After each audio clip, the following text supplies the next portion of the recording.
Today I'm looking at another original module called 2x table. 2x table is a sort of reasonably large module consisting of basically a pair of lifts which are lifted up by a rotating lift arm, and gravity makes the balls roll out via the output.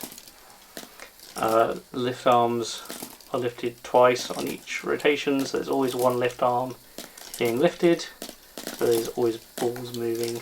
This design was inspired by one of the first GBC modules I built, a Planet GBC design called GBC for All Balance.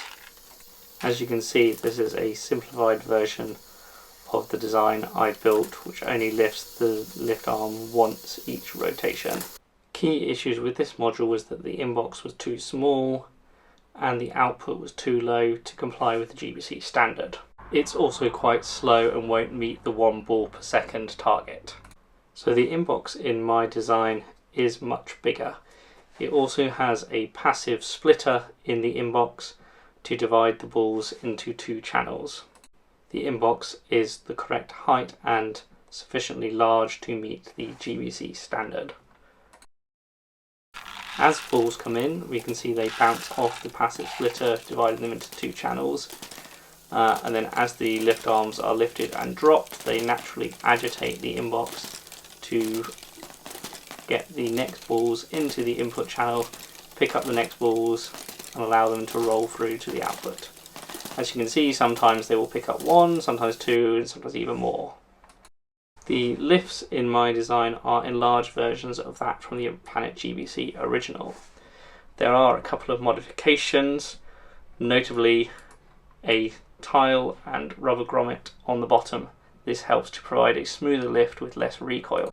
For the output, I decided to add a bit of additional interest by making a sort of pinball plinko style table for the output. Note that the loose pinholes are filled with bars to prevent or reduce the chance of balls jamming on the pins.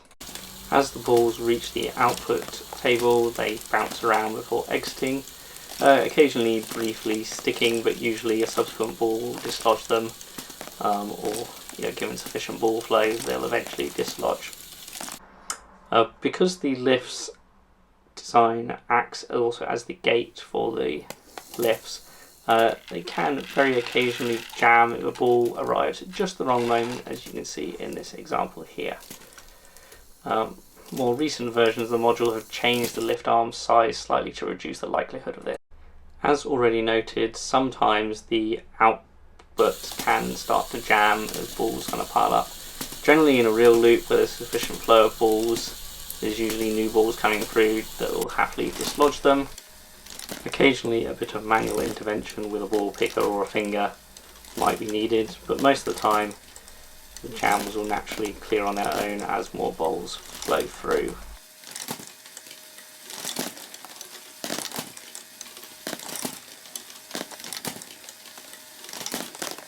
Here we can see that the stubborn stuck ball eventually is dislodged.